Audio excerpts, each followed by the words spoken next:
Good morning and good afternoon. Welcome to another day of Before Coffee. And it's Tuesday. Right, we've got all the good, positive news stories we can find in these dark times. I don't know if it's darkish. So, to bring some hope in humanity again, this is the first and only international game show, Before Coffee. A father and daughter podcast where we look up our stories right before the show starts. We just got caffeine in our body and we're learning to read and speak live on stream. Let's get into today's headlines and roll that segue wheel. Today on Good Tues-Newsday.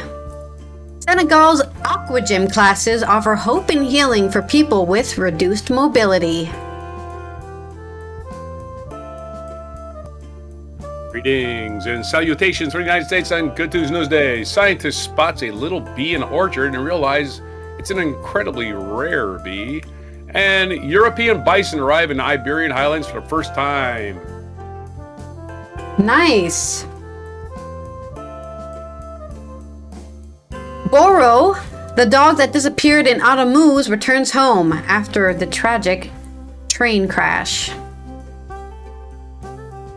And a 3-year-old girl found a beautiful stone in a walk. It turned out to be a 3,800-year-old Bronze Age relic. In my culture news, Pikachu and pals go wild. Pokémon theme park opens in Tokyo. And it's National Plan for Vacation Day. So what better time to plan for vacation than when you're snowed in somewhere? It is January 27th, 2026, and Before Coffee. Or...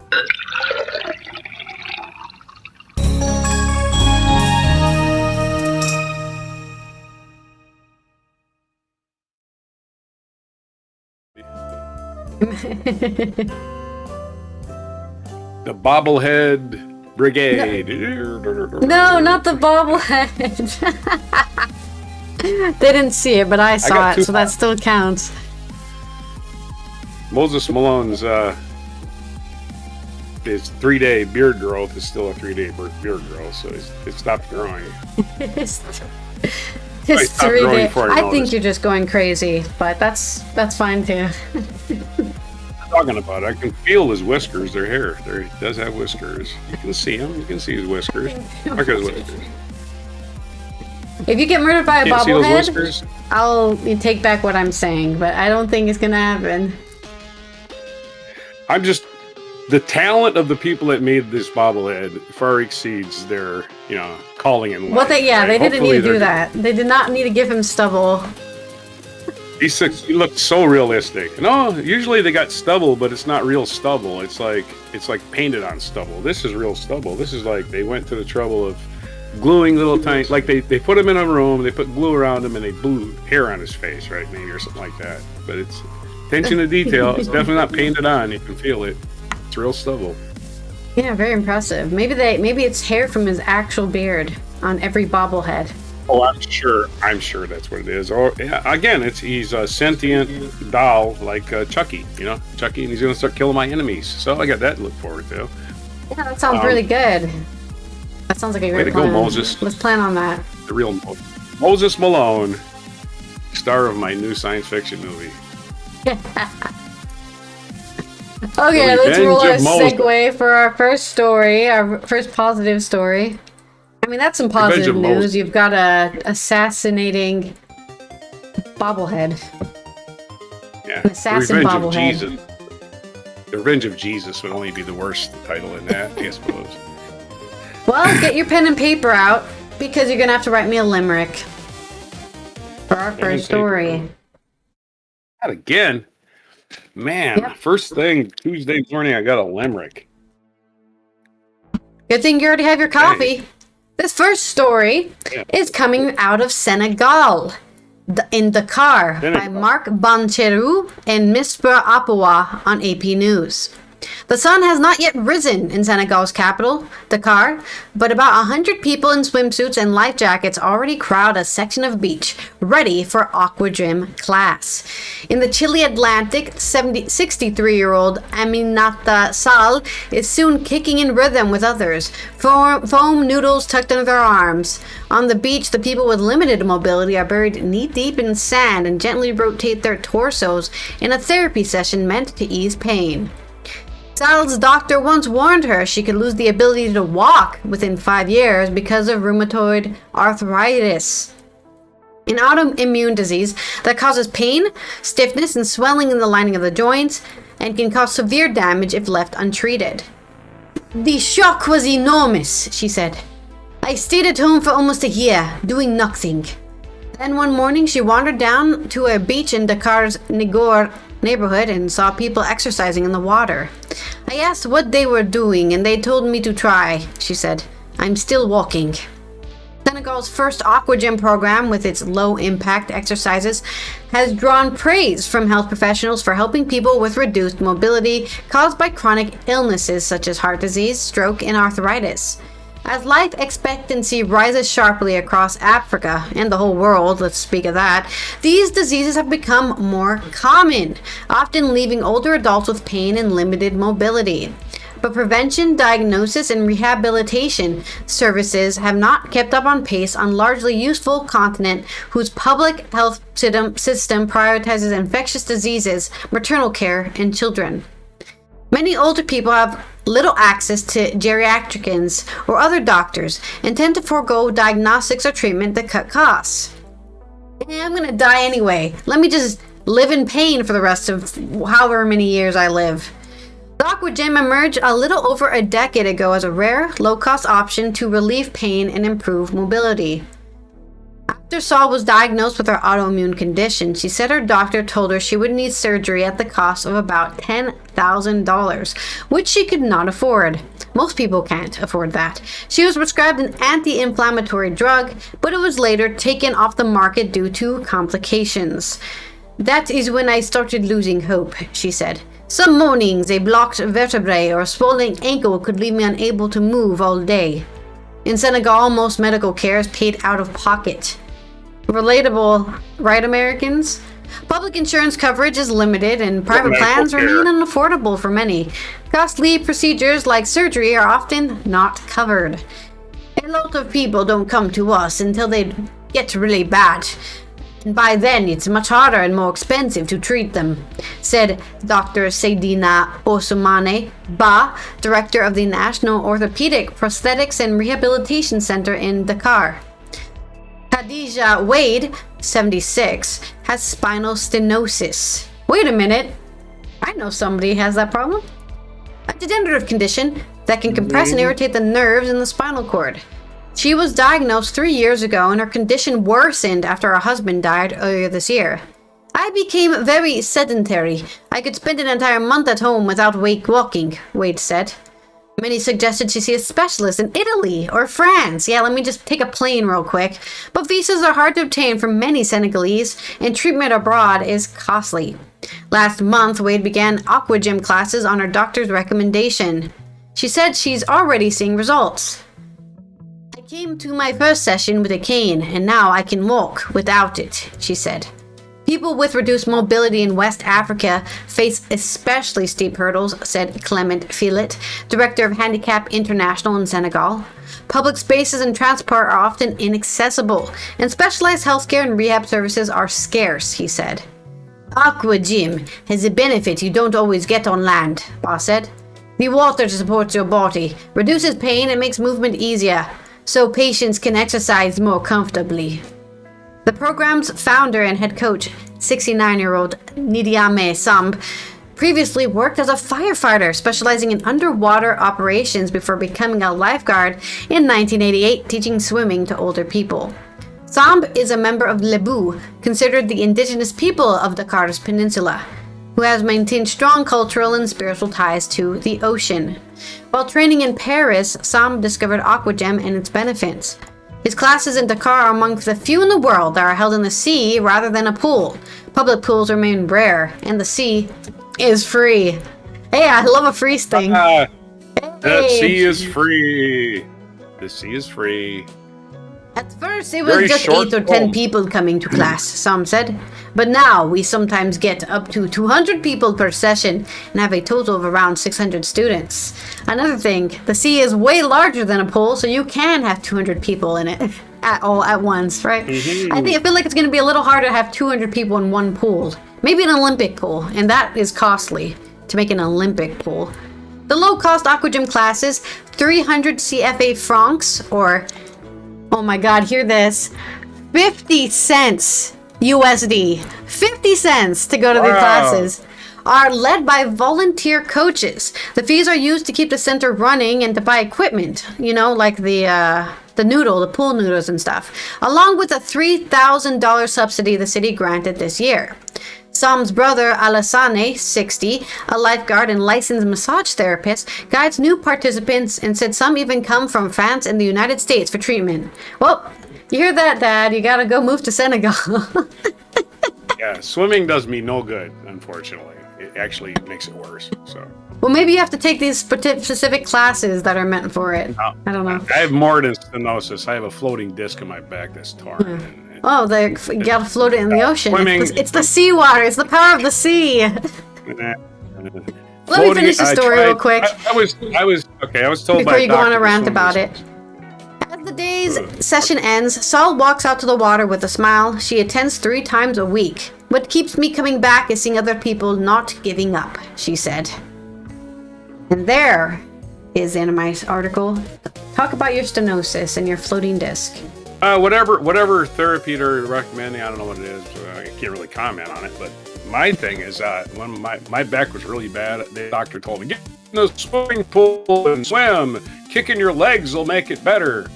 It's the opposite. It made it worse. I couldn't walk the next day. So I probably have a different condition than these people, so I can't really comment. Maybe you just have to do it more, though. Maybe it's something you have to work into. No. How can you do something more if you can't get out of bed the next day? You just roll into the swimming pool and just roll into the pool, and that's it. I mean, you can't go to work because, the only time I really travel is for work. I can't legitimately get up and go to work now because I went to the swimming pool last night. So let me load up on painkillers and try to get through the day. Anyway, that was my problem. This has nothing to do with this story. I got the limerick. It's related to the story, but give us your limerick. Yeah, it said this will help me. I was like, not in my experience, but I have a different condition than these other people. I guarantee it. It is more than just a whim. Taking your cares and troubles for a swim.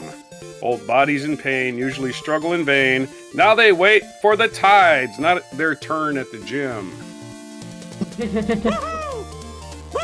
Woo! It's a good one. Pretty good, man. Considering no brain cells working with everything, that's pretty good. Oh my god! Yeah, I know. I'm impressed with myself, even. Again, I'm not pooing on the story. I'm just saying, man. I think you're being Dr. stubborn. Great to, I don't know. I just my experience of being really in a lot of pain and then waking up the next morning and not being able to even walk, basically just dragging myself to the toilet experience. But again, I had a different condition than any of these people. I guarantee I do. Just saying it's stenosis is just the simplistic overall view of what my back is like. It's more than just that. It's riddled with arthritis, and it's riddled with, I have a torn disc in my back. It's in 2 pieces. And they're not going to do anything about it, by the way. They're not going to put rods in it or anything. You're too old. You're too old. No, they wouldn't put a rod in your spine. No, they're not going to. They're not going to. You're 10 years older than 50. Old is like 80. You know, these people are 80. Insurance companies make the call, not the doctors. The people teaching the classes are the same age as you, right? You know, I'm just saying I'm just saying the hospital's stupid or the insurance. Yet again, the insurance companies are idiots. You're too old. You know, people are living to be 80 and 90, right? You're still in your midlife. Living, again, they will not operate with somebody in their 60s. They just won't, because the insurance won't cover it. That's all there is. The insurance company makes the call, not the doctor. Yeah, it's so dumb, because they're not doctors, are they? Always the case, right? It's just it's not the case here. Not the case everywhere, sadly. Well, Gladly, it's not the case everywhere. let's be good news. Let's have a good news story. I'm bringing That's the the showdown. end. Let's roll our segue wheel because I only Okay. have one story for each of my stories. I think I got 2 stories. So Okay, I we're got going 2. to- So one of them's a bee and one's a bison. Bees and bisons. Roll the wheel. The alliteration headline, you're 2/3 of the way there. We've got a associate. Yeah, sorry to bring the showdown. No, you didn't bring the show down. We're just talking Yeah, about I can't stuff. talk about myself too much, and that's boring because I'm boring. Scientist spots Well, you a gotta little sell bee in an yourself if you orchard. want people to listen to what you have to say. Just saying. You gotta be relatable. That's how this YouTube stuff Nobody- works. The more nobody relatable wants you to are, hear the more me people care about you. Nobody wants to hear me complain. I guarantee it. The Dodo.com has this story. It's a very short one. You know the Dodo, I watch it all the time. It's one of those short video ones where they rescue animals. And the Dodo.com, the scientist spots little bee in an orchard and realizes she's incredibly rare. This is from Mauve Dunnigan of the Dodo. This past summer, SUNY, College of Environmental Science and Forestry, ecologist Molly Jacobson was out and collecting specimens around ESF's orchard in Syracuse, New York, when she stumbled upon something amazing. There, flying amongst the trees, was a little bee. But this just wasn't any bee. She was a chestnut mining bee, an incredibly rare species who had never been spotted in the area before.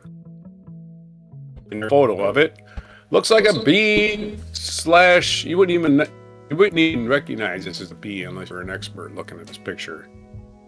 According to the ESF press release, chestnut mining bees are ground nesting insects who exclusively pollinate chestnut and chinquapin flowers. Chestnuts are very rare in America now.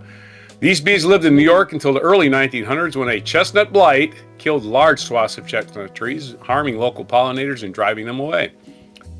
The press release notes that before recent sightings, chestnut mining bees were last seen in southern New York in 1904. Decades passed with no trace, and many scientists assumed the bees had completely vanished. However, in 2023, Jacobson rediscovered the bees at a Lasden Park and Arboretum. How do you say that word? Arboretum. Arboretum? I have never tried like to pronounce tree. that word. Arbor like Arboretum. tree. Making the first sighting of the state in over a century. 2 years later, Jacobson was about 200 miles north at the orchard in Syracuse when she spotted the bees again. This was the very first time anyone had ever seen them north of the Hudson Valley. Hudson Valley is basically where New York City starts. This is a significant record, Jacobson said in a press release. It expands the known range of the bee in New York State, and shows promise for its persistence in managed orchards, even in urban settings like Syracuse. And she has another picture of another bee, which has pollen all over its legs. For years, ESF scientists have planted chestnut trees in the area as part of their chestnut restoration project, hoping the trees will attract pollinators and other important missing species. This sighting proves their labor is paying off. The discovery of the chestnut bee showcases the importance of the work the ESF is doing to restore the keystone tree species to the landscape. ESF President Joni Mahoney. If your name is Joni Mahoney, your parents had a sense of humor. Said in the press release, "Congratulations to the ESF Chestnut team on the success of its groundbreaking research," said Joni Mahoney. Joni Mahoney should have been a singer, and she should only sing the song Boney Maroney, because that would be just perfect. Anyway, that's your story on the bees. I got a girl named Boney Maroney. Anyway,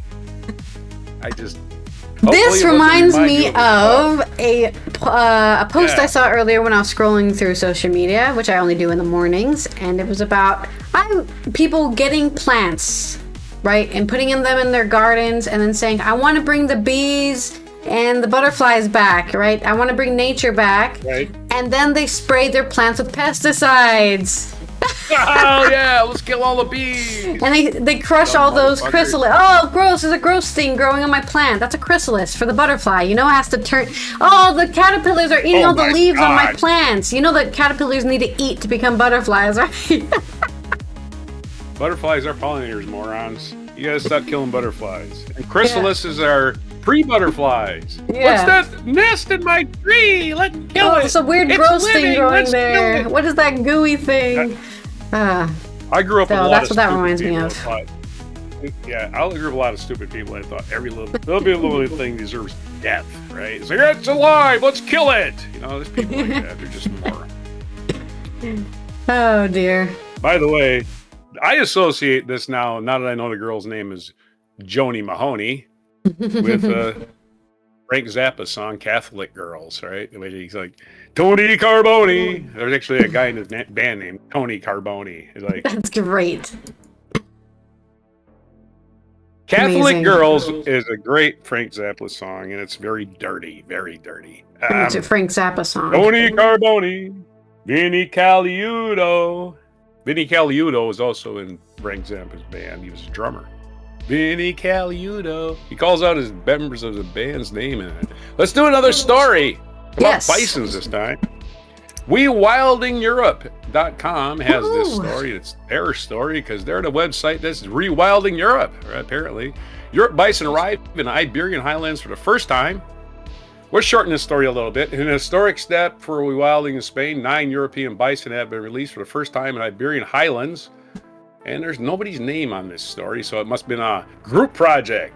As part of an international study, they will help unlock the vital insights on how bison can restore ecosystems across Europe, while also bringing renewed hope and opportunity for the local community of El Rocuenco. El Rocuenco. I love that name. Now, El Rocuenco. I love that better than Joni and Mahoney. And a historic milestone for rewilding in Spain's Iberian Highlands. 9 European bison have arrived in the village of El Rocuenco in the province of Guadalajara, sourced from a private estate northwest of Madrid. Their presence will support a pioneering research effort led by Rewilding Spain, not an easy word to say, to explore how bison, Europe's last wild bovine, and its largest terrestrial mammal. Did you know that bison is Europe's largest terrestrial mammal? That's right. I think it's most people, I except did not for know that. elephants. Well, elephants. I mean, Africa and India got elephants, so you know. Europe probably had elephants too. I mean, North America had mammoths. Those are technically elephants. Yeah. Again, they're extinct, so they don't count. Understanding Who how did Europe's that? bison adapt to the land. Europe's last bovine and largest terrestrial mammal. We're talking about surviving, right? We can get all kinds of, like, America, in the Americas, in the Western Hemisphere, largest land mammal is the moose. And we have bison all over the place. Moose is bigger than a bison. Ha ha. Anyway, understanding how Europe bison adapt to the landscapes of the Iberian Peninsula and to other European environments, key to unlocking the benefits of species that can deliver for nature, climate, and people. It would also guide the strengthened efforts to accelerate European bison comeback across the continent. And over the last decade, the number of European bison has increased from just over 2,500 to around 9,000. This represents a remarkable recovery, considering there are less than 60 individuals alive in zoos and private parks. They weren't even That's in the wild. barely a herd, dude. 1927. Yeah, they weren't even a herd because they weren't a herd. They were just individual species in zoos and private, collection. I got a bison in my yard. Look, everybody, I got bison. I'm a bison guy. I'm the bison guy. People have a novelty bison in their yard and they feed it, table scraps or whatever. The study will support unprecedented research into the true ecological range of the European bison and species, potentially to restore a wide variety of landscapes across Europe, says Pablo Scapira, team leader of the Rewilding Spain. There's a picture of him. He's got a big old smile on his face. He's but very also happy. demonstrate how rewilding can offer new development pathways for rural areas built on meaningful engagement and strong public support. Of course, we know what happened to the bison in Europe. The same thing that happened to the bison in America. A bunch of Europeans wiped them out. Yeah! The 9 bison these things exist. Kill them. My God! It was here thousands of years before us. Kill it! The 9 bison will spend several weeks in an adaptation enclosure where the health and behavior will be closely monitored. They will be released into A fenced 4,000 hectare area of publicly as the animals begin to roam across the site, they're expected to generate multiple benefits for the 80-strong community of El Roquenco. The local council, a instrumental partner in the initiative, asked to host the herd in view of its anticipated positive impact on the village, which, like many rural settlements across Spain, has faced significant socioeconomic decline over recent decades. Of course, a lot of small villages in Europe, and this happens over again, have no industry. They have no industry. This happens all over Spain. This happens all over Italy. The old people die. The young people move away. The town is not longer there. And this is happening all the time, and it happens about 200 And because they de-wild their local area, they don't even have a way to feed themselves, right? Now they could hunt a bison and feed the village. As an idea, I'm just saying. The bison will help. And the bison, again, are not there for hunting. They're there to reestablish a prairie landscape where wild grasses can survive. Exactly. That's what they do in the United States. Of course, we have a bunch of fascist oil company scumbags in charge now, so they're just trying to kill everything that's alive. And also, if they eat all that grass, less fires, because there isn't all that fuel just laying there. And if you know anything about deserts, that the buffaloes will wallow. They do a thing called wallowing, where they just dig a big damn old hole in the ground with their body as they just wallow around in the dirt, getting rid of the fleas or whatever is bothering them. And those wallows create tiny little pools of water, right, in the desert when it rains. And it doesn't rain that often, but when it does rain, those pools of water create tiny little biospheres in the desert that support life. And if you have thousands and thousands of buffalo doing that, you eventually have a lot of different diversity of plants. That's this isn't in the story, this is me talking. The risk of catastrophic wildfire outbreaks due to grazing and browsing of the woodland. We also hoping that this unique and iconic species will attract more visitors to our village, generating new opportunities, jobs, and income for the people living here. So there's your shortened story. I had to cut it off because, again, I'm going to add a lot of detail myself. Let's get down towards the last paragraphs here. The Lost Bison study has been made possible by a commitment and a proactive mindset of El Roquenco's council and residents who recognize the importance of keystone species such as the European bison and rewilding. They have also witnessed the growing benefits brought by the release of large herbivores, including the tauros and Przewalski's horses, at other rewilding sites across the Iberian Highlands, where the rewilding Spain team currently manage more than 20,000 hectares of natural grazing. There's your story. Let's do more Good News Association stuff. Yeah, I guess I'll go back into the point I was making, right? Where it's just like, it's so crazy that we live on a planet that was doing fine without us. And, when we let it continue doing fine without us, it also makes our lives easier, right?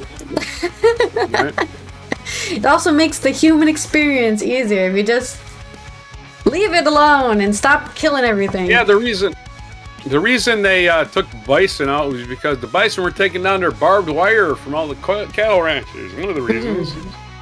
Another reason was to keep the Indians on reservations because the Indians were following the bison tribes. Yeah, they were nomadic. And so they wanted to keep the Indians. Yeah, so it was a terrible strategy. Of course, cattle don't do anything that bison do. They just mow down the grass. They don't do a lot of wallowing. No. They do some. Imagine, right? But they're domesticated for thousands of years. Again, they just wipe up.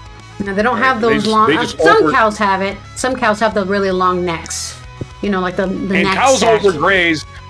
Cows overgraze because they're fenced in, and that's the only reason they really overgraze. If you just let the cattle roam the prairies free and clear, they wouldn't overgraze. But then again, you couldn't take them to market because you couldn't round up your cattle because they're not in the fence anymore.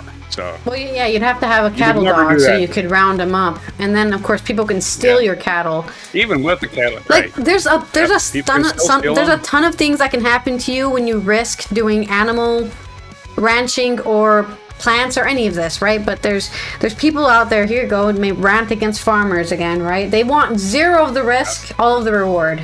So, oh, the wolves killed a wolf killed one of my sheep. We need to kill all the wolves. Huh? When you have animals, they're gonna die. It just happens. Yeah. Sometimes they kill themselves. They just die for no reason. So it's so weird to get angry at natural animals that are just minding their own business, right? They want to eat. There's free food.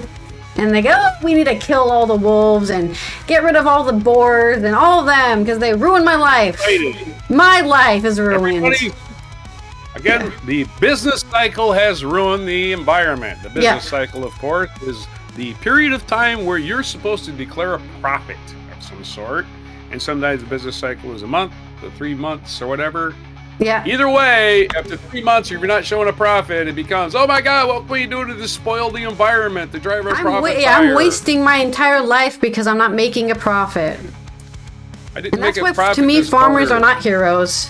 Because that's what they're thinking about at the end of the day, okay? They're not doing it for the good of people. Farmers, they're doing it to make a profit. Right. Let's not lie about that.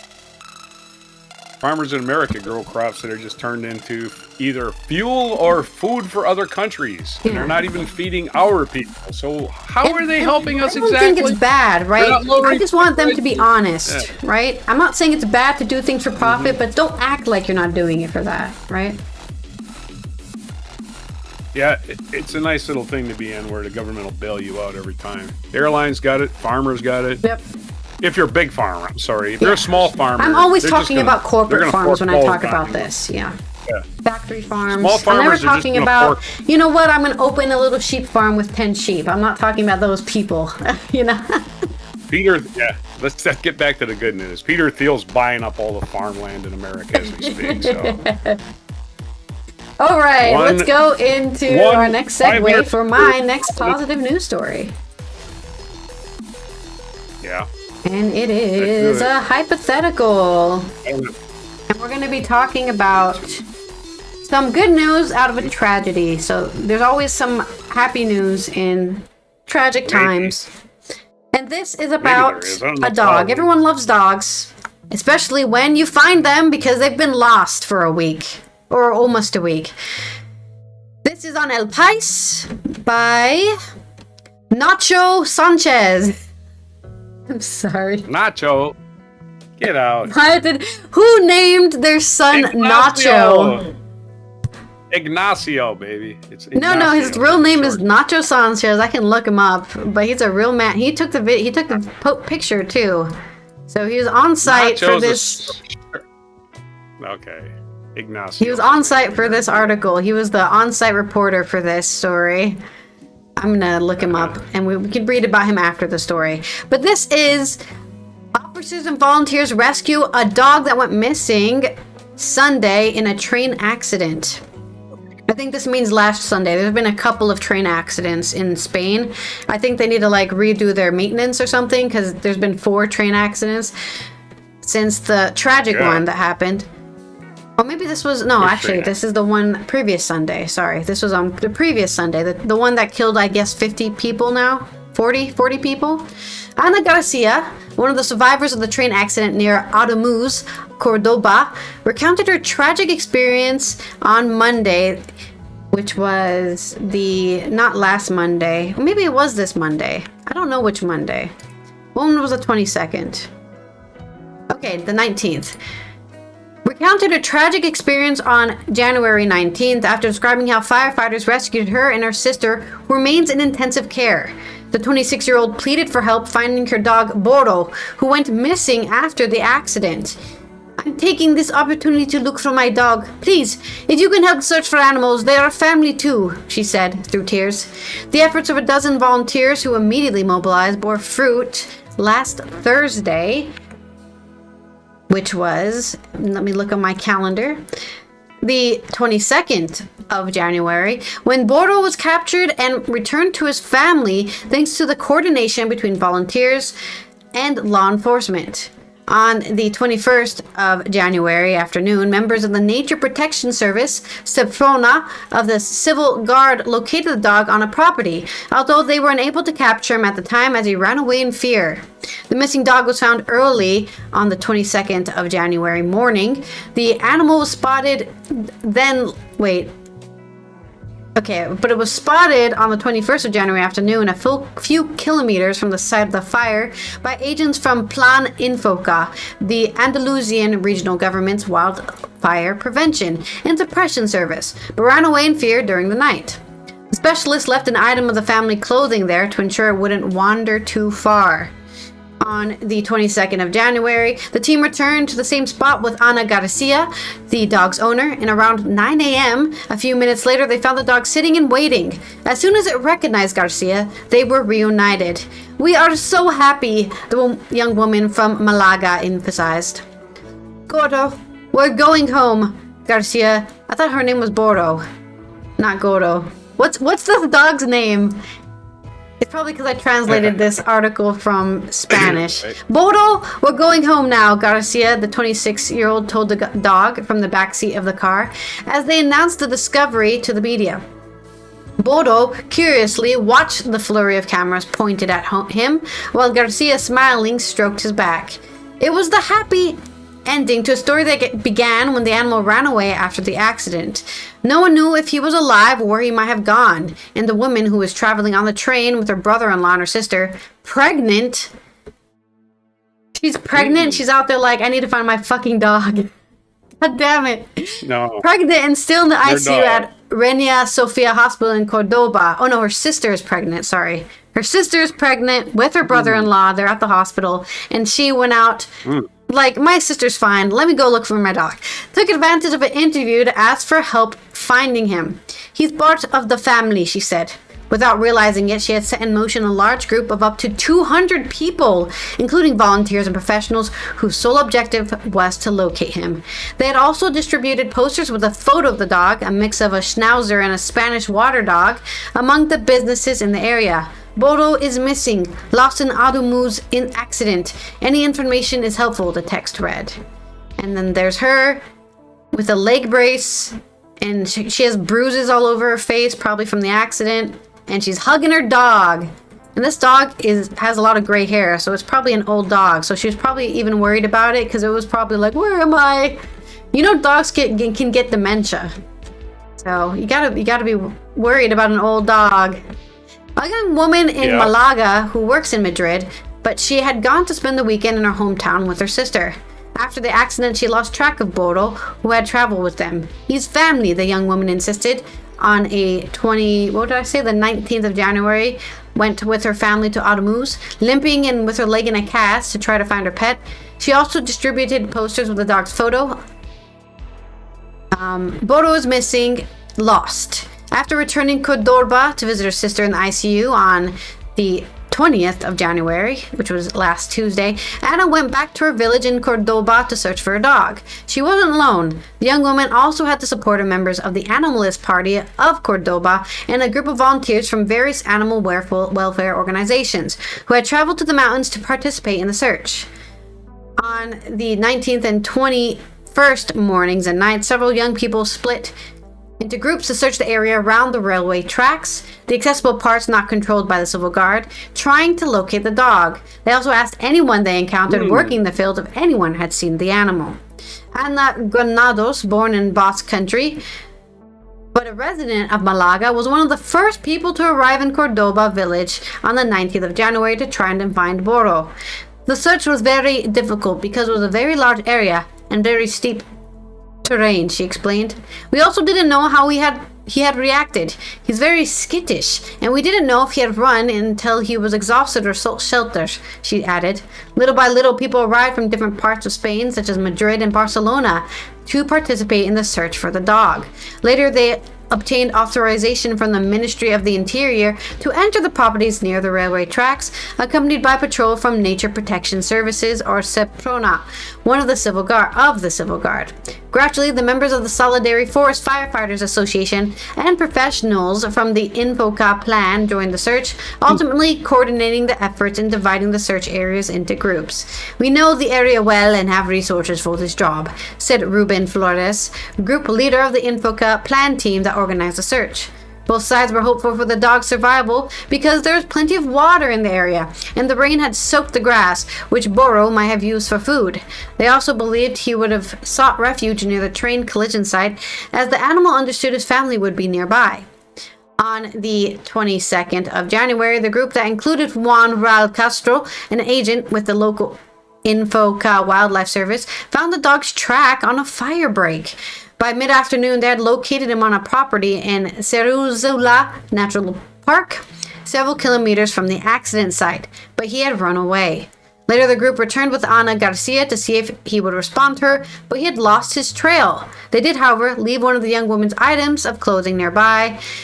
And then that Thursday, the group of 20 people waited outside the command post at 9 in the morning while Ruben Flores went to the farm with Garcia and his brother-in-law. After half an hour later, her brother-in-law, half an hour later, they located the dog again. The woman, who had been waiting in a van because she was in a cast after the accident, got out of the vehicle, called him, and this time he responded, and finally, Boro returned to his family. So there is your story on the dog rescue that brought a community together of 200 volunteers. And they found him. They found him, and he's fine. It sounds like he wasn't injured at all. He didn't get hurt at all from the train accident. Was just, hiding in the bush out there in Spain. And that's my story.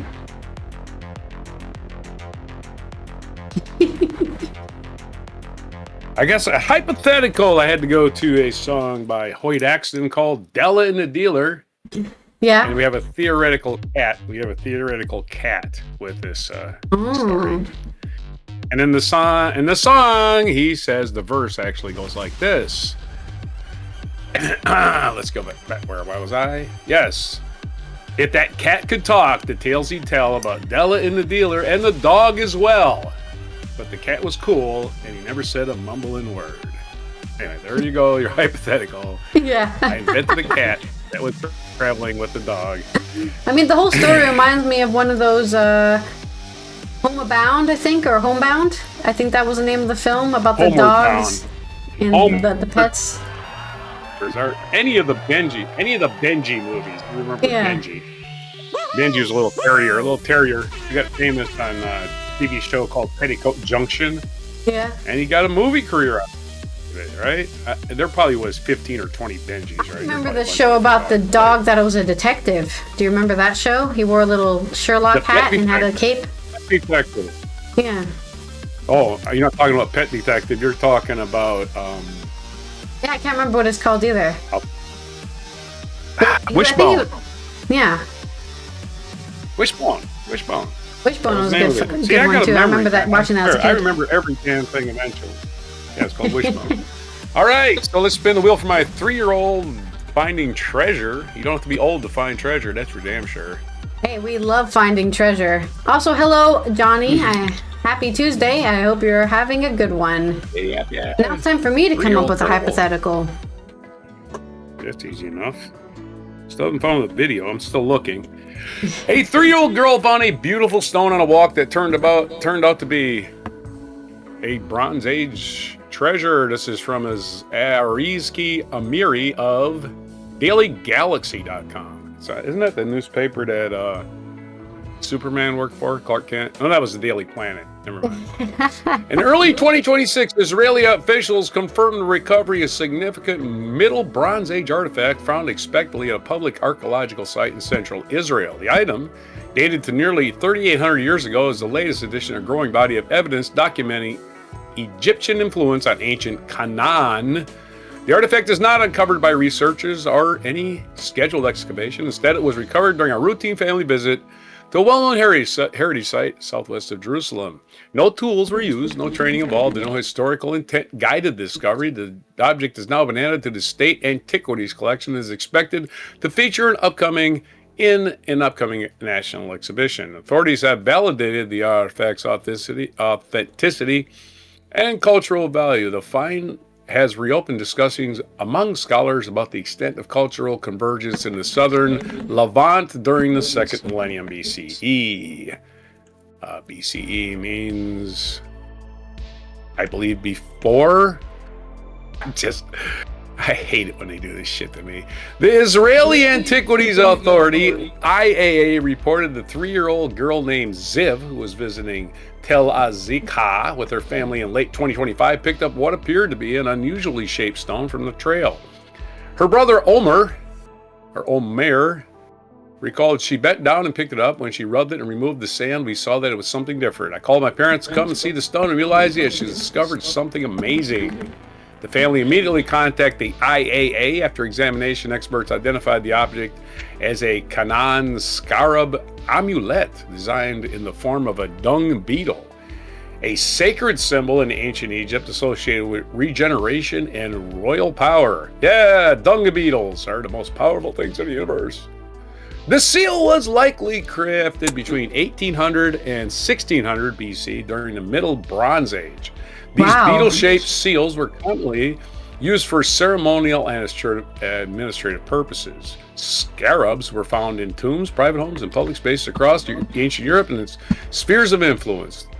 The find at Tel Azika represents one of the few such discoveries made accidentally in a public area. It's actually in pretty good condition, looking at the picture of it. Yeah, it's definitely not just a stone. IAA Director Eli Escusito stated, thanks to her, everyone will be able to see it and enjoy it. The special exhibition we are preparing, we will present for the first time impressive pieces such as pharaonic seals, Egyptian statues, ritual vessels, and evidence of Egyptian cultural influence in Israel. Tel Azika, located about 30 kilometers from Jerusalem, has been a major excavation site for more than a decade. It is mentioned in biblical accounts and traditionally identifies a setting for the battle between David and Goliath, which was a fable. Okay, let's try to pretend this thing. Okay, David and Goliath was an actual thing that happened. Yeah, I'm sure it did, but not as it was in the Bible. There was no giants that were. Yeah, it's a nice story. The only thing that's giant is those giant tree nut mushrooms that we talked about last week. That's only giants that have existed.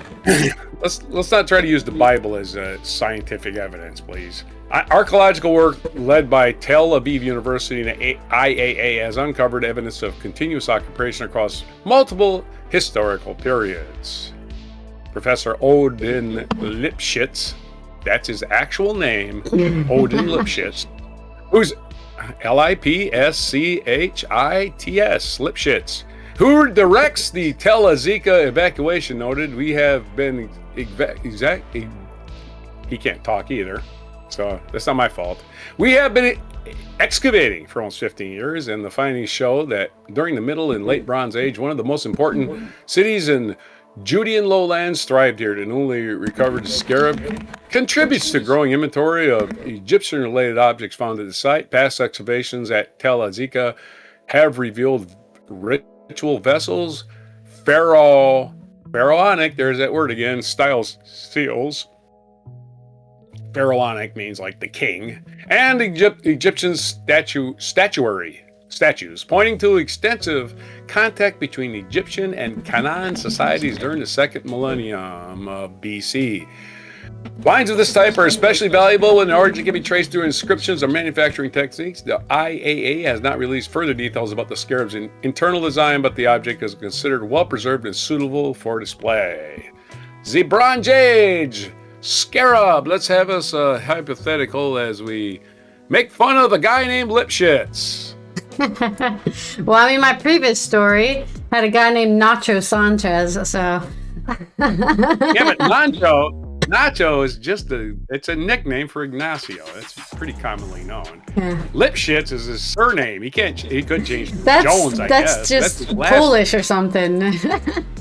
No, it's Israeli. It's a Jewish name, Lipschitz.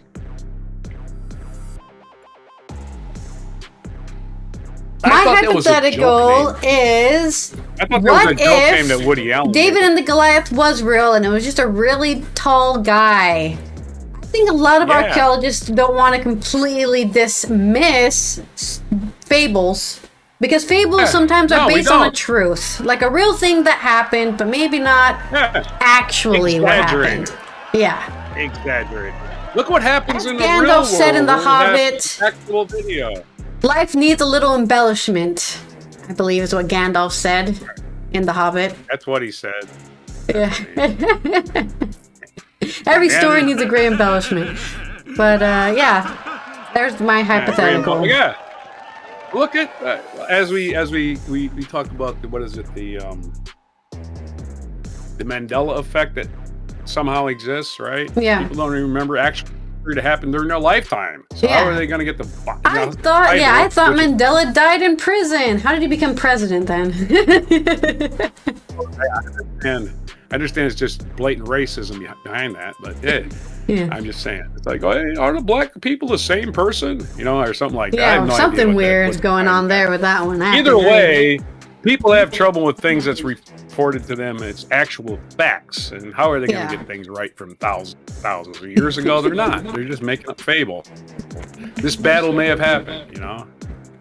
And he won. The Red Sea parted. No, what actually happened was somebody was building a dam and they had rechanneled all the water and all that water disappeared at once. And you thought it was the I Red saw a Sea theory parted. that the Red That's a Sea was a definitely mistranslation and it was just a Reed Sea. True. It could have been anything, right? You just don't even know it's been translated from I've Greek. also learned that because men, for the most part, were the educated, and the translators of the Bible, they wrote out a lot of equality out of the Bible and made it very patriarchal. Right. Because women are. don't Because forget if you've ever read like a translation of the Bible, the only women in the Bible are prostitutes, and they die. Somebody's wife or a prostitute, and they die. There's no living woman in the Bible except for like Mary, I guess. And the rest of them are just killed tragically for God or something. Yep. The Old Testament was written in Hebrew, Aramaic, and Greek. So why wasn't it written in one language? This makes no sense. Yeah. Right? And you're saying So, anybody who okay. translated that to their language didn't make their own personal edits? Right. Yeah, and humans are objective. Sure, buddy. And again, if you're making a literal translation of something that didn't actually happen with just a figure of speech, you're just doing it wrong. Yeah. He was a giant, I tell you. He was a real legitimate giant. The guy's probably 6'4", right? Yes, Yeah. yeah. When whoever wrote the Bible had no concept of metaphor, simile, alliterate, nothing, right? All of it is Believe it, we have factual. not found one skeleton of a giant anywhere. So they should exist if there We was a found race of dinosaurs, giants. yeah. Perhaps on Easter Island had a race of giants. Like a Yeah. big- The right? giant people Yeah. moving their That's the giant only place I statues. can think of. Yeah. And they buried them at sea, right? So there you go. There's no skeletons on land. So we They're have to all go to the buried at sea. Oh, they ocean all to just find left. the giants. My theory about Easter Islands, they're all giants, right? And Mm-hmm. when they ran out of food because they're giants and they eat a lot, they had to leave, right? There's no food left here. We killed all the animals. We've eaten all the vegetations. We can't grow crops in the sand, so we got to leave. And then when they left, they all died at sea in a massive hurricane that was never recorded because recorded history didn't exist. So there you go. That's what happened to Easter. That's my theory. Do you have another story? Giants may have existed. No other story. That was plenty long enough. Thank you. I'm gonna try Right, to let's find roll our a- segue then for my culture news. I'm gonna try to And find a hopefully you video. can find a video to send me. I found one, but I just want to Oh, okay. find one that's appropriately short. Well, all you have to do is 20 get minutes reminded of a song, so that should be an instant for you. I hope so. I got one in the last one, right? I guess so. Our next story is Right. our culture Find news, me a our Dell positive Individual. culture news. Let's celebrate some Pokémon and pals. This is from Tom Regan in Tokyo on The Guardian. In Japan, February is normally a period of quiet reflection. It is the Lunar New Year at the end of the month, a month defined by winter festivals in Sapporo's snowy mountains and staving off the cold in steaming hot springs. Boy, I'm jealous. I wish I could do that. Traditionally, international tourists start to arrive with the blossoms in spring, but thanks to the opening of Pokemon's first ever amusement park on the 5th of February this year, they are likely to come earlier. Alright guys, for my birthday, I want to go to the Poke Park. We only have we have 1 month to raise enough money to get me to Japan. Unlike the roller coaster filled with thrills of Tokyo Disney Sea or Universal Studios Japan and Osaka, Poke Park Kanto is essentially a forest populated by models of the creatures from the perennially popular games. Nestled in the quiet Tokyo suburb of Inagi, half an hour from the city center, the park is a walkable forest with more than 600 Pokemon in it. Not real Pokemon, we haven't invented making mutated animals yet. Where the Mario-themed Super Nintendo World slots neatly into the massive Universal Studios Japan, Poke Park Kanto is hidden in the back of a less glitzy, funfair-esque Japanese theme park, Yomiuri Land.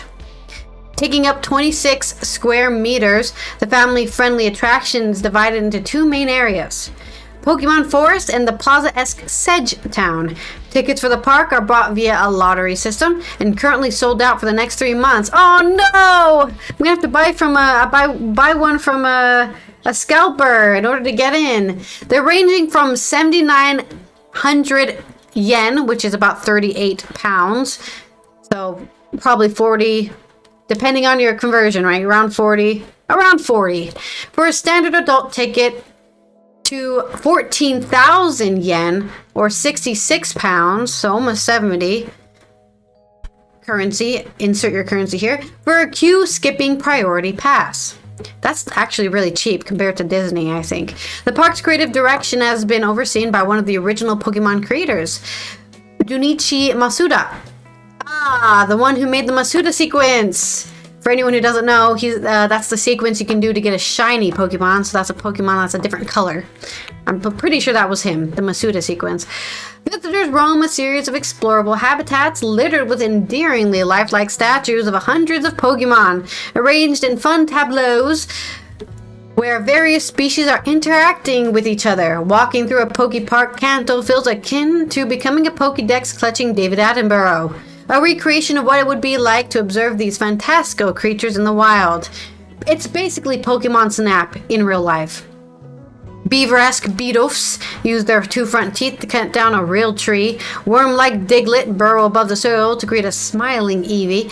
Each Pokemon is presented in a full scale too. So you're telling me there's a whale? There's a whale lord the size of the park? Whale Lord is basically a blue whale. It's a blue whale Pokemon. It's the same size as a blue whale. So just imagine it floating in the sky. From a lorry-sized recreation of the rocky behemoth Onyx to a herd of rhinoceros-sized Rhyhorns lining the main path. Each habitat is a joy to behold, with hidden creatures dotted throughout the trees and grass as a reward for eagle-eyed kids. Yeah, kids are going to this park. Children. Totally children going to this park. In many ways, it's surprising it's taken this long for a permanent Pokemon theme park to be erected. With Pikachu and Pal celebrating their 30th anniversary this year, Pokemon is still comfortably the highest grossing media brand in the world. As in movies, games, TV shows, merchandise, art, music renditions, parks. They make the most money in the whole world, the whole globe. About anybody. Nobody competes with them. I think they have a huge lead in how much money they make. Its total estimated lifetime, so since for 30 years, the revenue that the country has made is 150 billion profit in revenue. So that's how much money they spent money and then how much they made actually after spending money to make more money. That comfortably surpasses Disney properties such as Star Wars and Marvel. The Pokemon Company's profit rose to 70.3 billion yen in the year ending in February 25, roughly 337 million pounds. And with a range of new games, merchandise, and the new theme park, its profits in 26 are only likely to increase. After clearing the Pokemon Forest, visitors are greeted by a Pokemon parade in Sedgetown Square, where there are also Pokemon-themed versions of fairground games such as Ring Toss, Pokemon-themed food, and an Eevee-themed carousel. Visitors can also walk in a real-life Pokemon Center, an iconic building from the games and anime, and grab a seat at a gym where they can watch a live Pokemon battle that blends human performers with cutting-edge animatronics. You can see Pokemon having an actual Pokemon battle. Oh, interesting. The Pokemon Company has numerous Pokemon Center shops all over Japan selling exclusive merchandise. We went to one, I don't know if you remember this, Dad, but we went to one in New York City. That's where I got one of my Pokemon plushies I own. In New York City, at a Pokemon Center. Pokepark Kanto will continue this lucrative trend, selling plushies and clothing that people have to travel there to own. Ah, we love only available here merchandise. Oh, you want this special plushie? You can only get it at the Pokepark. Video games are huge businesses in Japan and will have to travel there. And cultural exports. But theme parks based on the country's virtual stars are a new phenomenon. Since Super Nintendo World first opened its doors in Universal Studios Japan in 2021, it has been transplanted to Universal's parks in Hollywood and Florida, and with all locations helping to drive multi-billion-dollar quarterly revenues. Thanks to a weak yen post-pandemic, recent years have seen tourists flock to Japan to spend all their hard-earned money. While it's been a boon to the economy, the flood of incomers has led to tension, from phone camera-wielding influencers behaving badly to overcrowded streets and inconveniencing locals. The 42 million visitors who arrived in Japan in 25 have come alongside a notable nationwide rise in anti-foreigner sentiment. Well, they better start welcoming them because they're going to run out of workforce. They don't have enough people to work at these parks or in their freaking anywhere. Newly appointed Prime Minister Sane Takaichi is already doubling down on anti-tourist legislation. It's safe to say that Pokepark Kanto, with its family-friendly international appeal, will only increase visitors to Japan's overcrowded capital. Yeah, I'm not sure why they didn't put the Pokepark in a place that doesn't get a lot of tourists. You know? Like, I don't know, north somewhere. Fukuoka or something, I don't know, maybe not Fukuoka. But there's your story on the Pokepark. Happy news for Pokemon fans who want to go get their exclusive merch and see some very interesting animatronics. I don't have any pictures. I wish they had the images and pictures. But I guess since it hasn't opened yet, it's opening in February. Maybe some pictures will come out showing what this park looks like. Okay, is this opening in Tokyo, Yokohama? Where? Yes. It's opening in Tokyo, 30 minutes from the city center. Right! Perfect. Because it reminds me of a song. And that song is the original animated, non-real superhero from Japan, Godzilla. Godzilla by Blue Oyster Cult. There is a Godzilla by Eminem. I was really? Oh, cool. Like, I didn't know, yeah. This isn't the same song. And I said, oh, it's by Eminem. So, yeah. Oh, no. There goes Tokyo. Godzilla. Because giant lizard who destroyed Tokyo in 8. Giant lizard made by the nuclear bomb impact. If you want to know the history of Godzilla, that's what it comes from. It was a way for the Japanese people to express their concern with getting hit by 2 nukes. And again, we need a giant Pikachu to attack Japan and see what happens with that. Yeah, maybe. Right? There's your sequel. A sequel. I think there's been several sequels, actually. I guess we're doing National Day. I did say, I know, another sequel, but a sequel to the sequel to the sequel. Don't forget, I've been in 50, 60 films by now, at least. Okay, let's roll our segue yes, wheel. History. And I'll give you some bad puns. Puns. My third segment, puns. Puns for this day in history. We're going all the way back to, whoa boy. Let's see where we're going back to.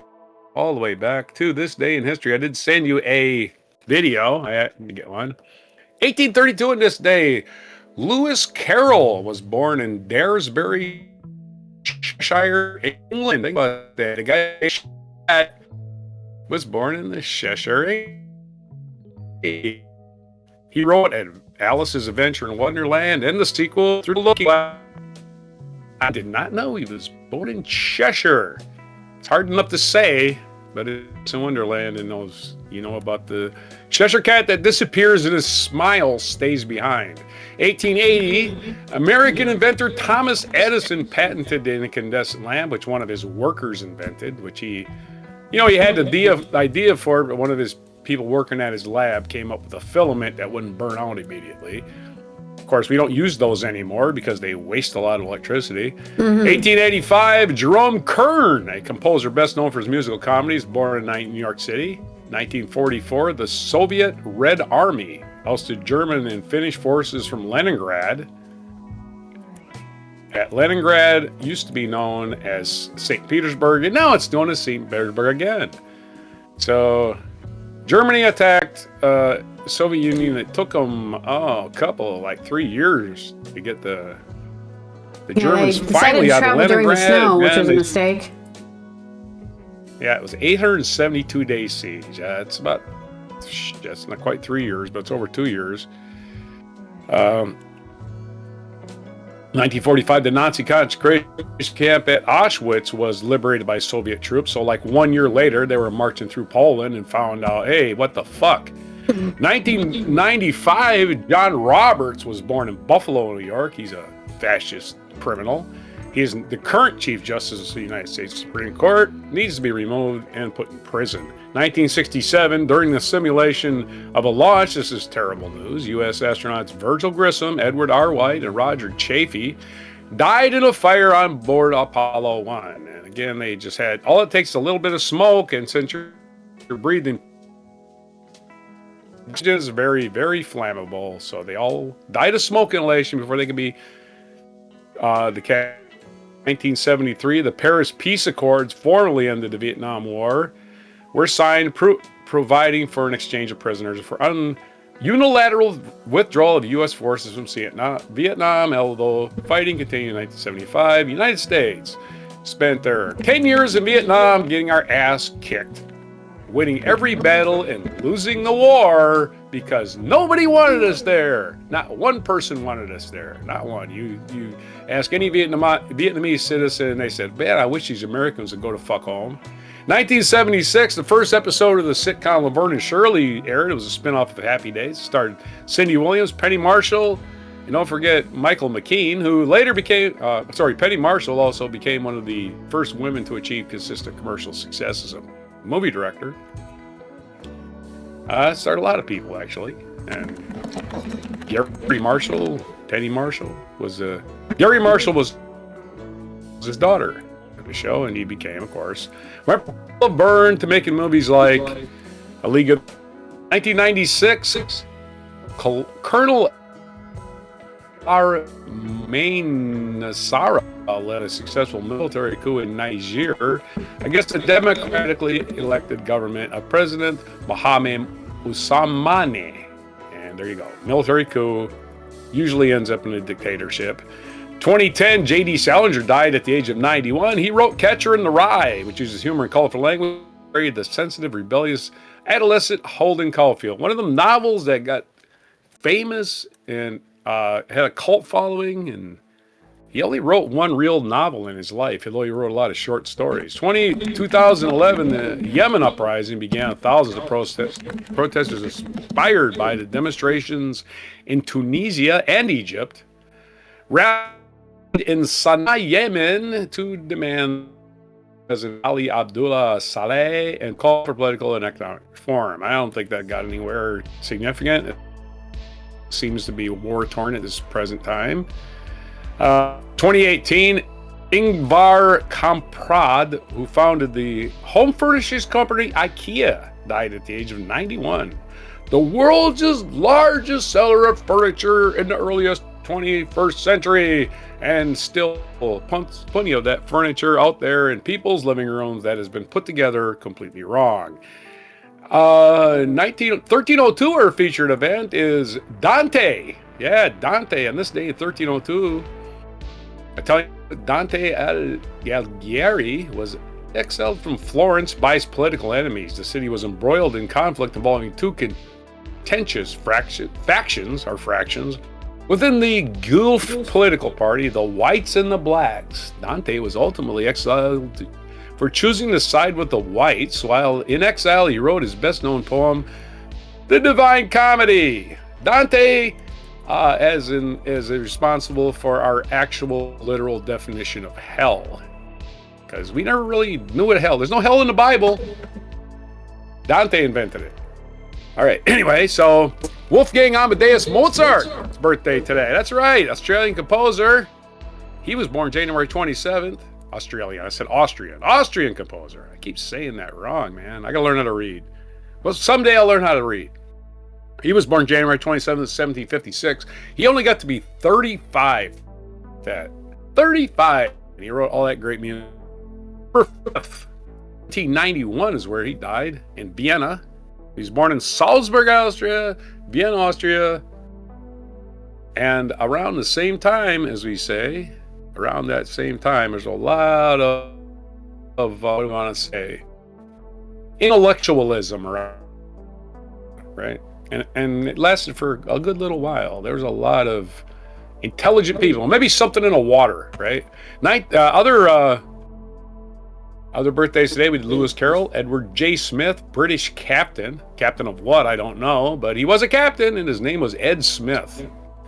He was born in 1850. William II, the Emperor of Germany, born in 1859. I didn't know Germany had an emperors after what's his ass, Bismarck. 1948. He might have been before Bismarck. Let me take that back. He was probably before Bismarck. Okay, let's do that back. 1948, Mikhail Baryshnikov, Russian-American actor, born. Happy birthday to Mikhail Baryshnikov, a ballet dancer who defected to the United States. 1955, John Roberts did that at Supreme Court. He was a criminal. He was born in 1955. Other things today, National Day Calendar. It says see more. Let me see what happens. There might be more than the 4 or 5 to give you here. If there is, we're going to cover it, by golly. It's National Plan for Vacation Day, Vietnam Peace Day, which didn't happen, right? It was 2 more years before the United States left, abandoned Saigon is what they did. And, you know the scene, 1975, helicopters getting pushed in the ocean because there was no more room in the aircraft carrier for anybody. They had to get rid of helicopters. Holocaust Remembrance Day. This is the day, of course, that Auschwitz was discovered by the Russian troops. National Chocolate Cake Day. I love me some chocolate cake. Those are all your good news, your historical nonsense, your mispronunciations, your limericks, your songs, everything for Tuesday, Good Tues-Newsday, January 27th, 2026. I'm before chocolate cake. I wish I could make a chocolate cake, but it will be ready tomorrow if I start making it now. Just buy the box recipe. You're done in an hour and a half. Well, we already have chocolate cocoa, actually, so I could actually make a cake. Yeah. Anyways. Don't forget your eggs and your milk and your flour, and then you got a cake. I've got some bad puns for you, and some of them are bad. The first one. Oh, they're all bad. Gotta be bad. A Vietnam veteran told me there's one thing that always sticks with kids and adults, no matter how old they are. Napalm. What? Oh. I told you it was bad. Oh my God, that's terrible. We used to do that in the Marine Corps. We used to chant as we ran, napalm sticks to kids. I mean, it's horrible, right? Yeah, there's that dark military humor. Disney just announced plans for an animated adaptation of Dante's Inferno. They're calling it 101 Damnations. Oh, hee. And finally, I said I love you to my cake. I burst into tears. Oh, I get it. It's a layer cake, right? It's one of those tiered wedding cakes. Wow, I got that one right away. Homer, calm down, boy. All right. Love a good bad pun. Or a bad pun. Yeah. Right on. International UN observances today. It is International Day of Commemoration of the Memory of the Victims of the Holocaust. Because, of course, we talked about how they, went through Poland and said, hey, there's people getting murdered in here. Let's stop that. Yep. It What was the hell 1 are year the Germans after. thinking? What are they doing? 1 year after they kicked the Nazis out of Leningrad, they discovered Auschwitz to the day. That's just fucking. It took them a year. That was a year. So of suffering that had to happen. celebrate the survivors and observe and respect the people who and their families who are able to survive the Holocaust and live through a terrible, terrible time in human history. And look around I have you, nothing the else to United say, States really. happening If you know today. somebody who's related to that, the Holocaust did happen. It was real. It was a real Called thing that humans scapegoating, did to folks. each other. So, It's called scapegoating. All of our problems will be solved if we just get rid of this one type of person. And they're doing it to immigrants in the United and States. punch a Holocaust Did you know denier in the face. You have my permission to do that. If somebody says the Holocaust a didn't Nazi. happen, punch them right in the face. Because they're probably see a anybody Nazi wearing too, MAGA so you get 2 for 1 right there. Anybody wearing a MAGA hat is a Nazi. I can guarantee you that. That's all they There got. is. That's been me, Allison here from the Netherlands, and Roger from the East Coast of the U.S. as we tie off this Good Tues-Newsday with some not very good news, but we will see you tomorrow for Wacky and We'll get it Weird right. Wednesday, in which we are going to cover the weird and wacky things that have been going on this planet that we live on that revolves around the sun. So make sure you're subscribed to the Before Coffee podcast channel on YouTube. We need more subscribers on there. We need more eyes on the channel, so we appreciate all the support. Subscribe. And also everyone who's already subscribed and following on Twitch, we really appreciate you. And everyone who's supporting the show on Patreon, also greatly appreciate that. Don't forget to turn on the notifications so you know when we go live and post a video. Ring that bell. And here is our mic drop moment. Oh. This is yours. Keep it, Majesty, if you want. It's already So in my head. this is This is some goofiness for our Tuesday. I think so, Simon. yeah, he's I think that's King George he's talking to. One of the King Georges. Yeah, for sure. He looks like one. No. This would be an Austrian king, wouldn't it? It'd be whoever in charge of Austria or Germany or whatever. 1730s, 60s or whatever. The Holy Roman Empire, I think. He's taken something that was composed and he's remixing it on the fly, basically, is what you're seeing. The first original DJ. Yeah, Wolfgang Amadeus Mozart.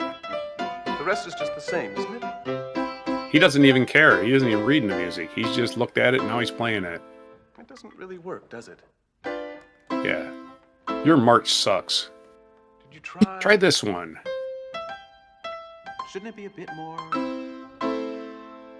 Or And this? he was a young prodigy, too. Yes. Like, he started doing yeah. this stuff Prodigies at are 12 all or young. 6. Yeah. He died young, Prodigies too. retired. What do you think? Because he probably was 35. treated terrible. Yeah. 35. He was sick. He had illness. People did die young in those days for a lot of reasons. Not just. I think he died of syphilis. Oh, is that right? I'm pretty sure he died of a People used to die STI. So. Are when you you get sure? that Don't be famous, straightforward. I'm pretty sure he died of an STI. Come on now. Let's not slander the poor guy. He was getting his rocks off. He was very popular. I don't blame him.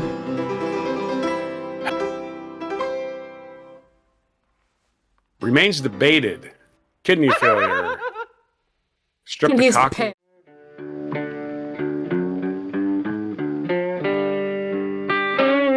Be sure to hit the like, subscribe, and notify buttons. And follow our other channels, Toxic Alley, History of Gravy, and Scratchy Old Records.